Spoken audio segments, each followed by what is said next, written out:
kind of show that they were as brave as she is. And so when the artist, the male artist in the film brought this up, kind of when he said, I felt ashamed, you know, these women are getting harassed in the street and I'm just sitting here.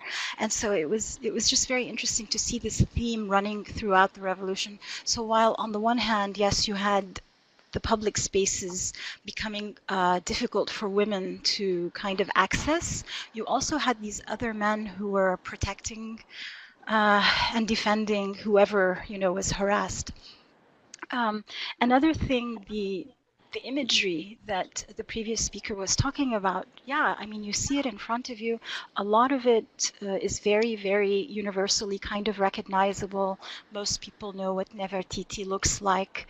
There were a lot of these images of many, you know, graffiti images of many people marching kind of with very erect bodies. And this was also very much like the ancient temples of Egypt.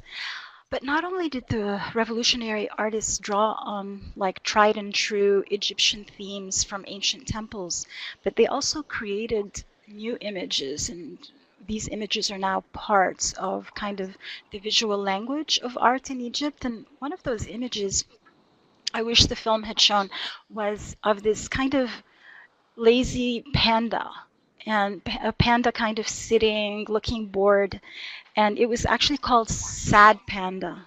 They call it Sad Panda, and it was drawn by people who kind of got fed up of um, fed up of violence and the kind of uncertainty of the revolution, because it had been going on since 2011, and there was a substantial number of Egyptians who were fed up with it. They didn't want to go the full way, and so they would just put this sad panda or sleepy panda, like, come on, when is it going to end? Very different from the imagery that we saw in this particular movie.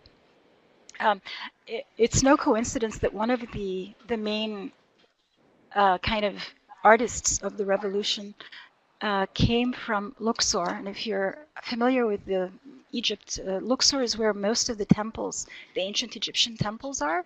And so you can imagine him growing up with all of that art around him, and then it was only natural that he would, you know, draw images that evoked that art, that those themes and those people that he grew up with.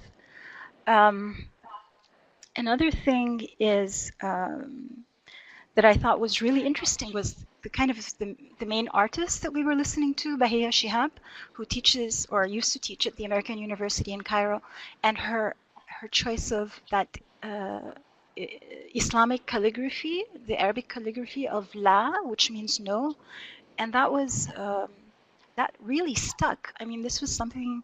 I mean, people on Facebook had as their profile pictures this or that kind of calligraphic style of la. Like, how many ways can you say la? You know, how many ways can you write la, which is in Arabic just two letters and two very kind of simple letters. But it was very interesting to see how masterfully it was kind of manipulated and rendered by an artist to make a revolutionary message.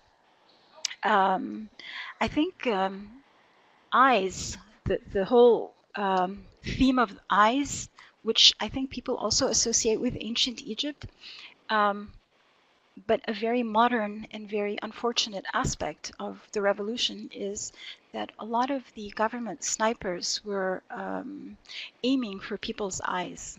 So the image of you know, there's this kind of need to immortalize people who die, martyrs who die, or even people who are wounded. And so you had lots of images of like portraits of actual people. So you would recognize them. Oh, this is Ahmad, this is Mona, or so on.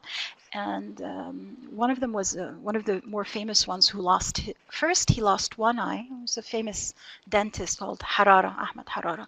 First they took one on, ultimately they took his second eye as well. So you see images of people with one eye or no eyes.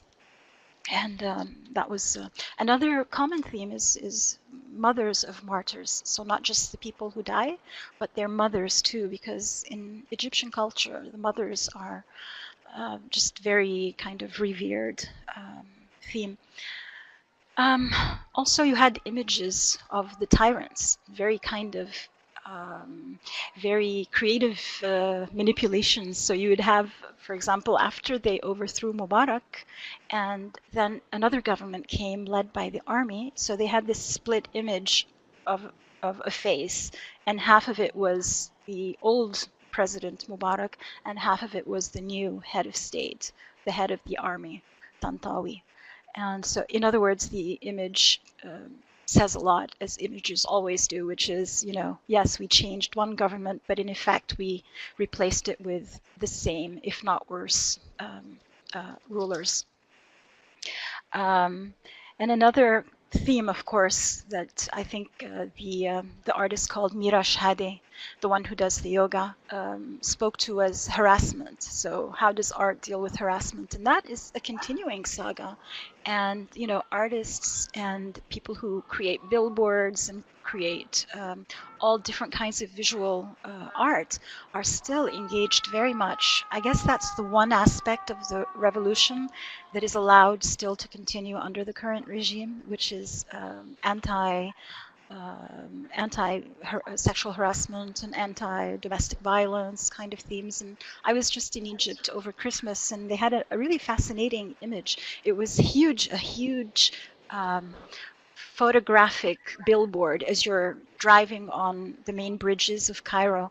If you see the image by day, it's just the face of a young woman, and then as the as the day becomes night, you know, as it gets darker, the image begins to acquire bruises on the face and so on. And so you say, wait, I just saw this image in the morning and it was fine, and now it's all bruised. And the message is, you know, domestic violence can happen to anybody.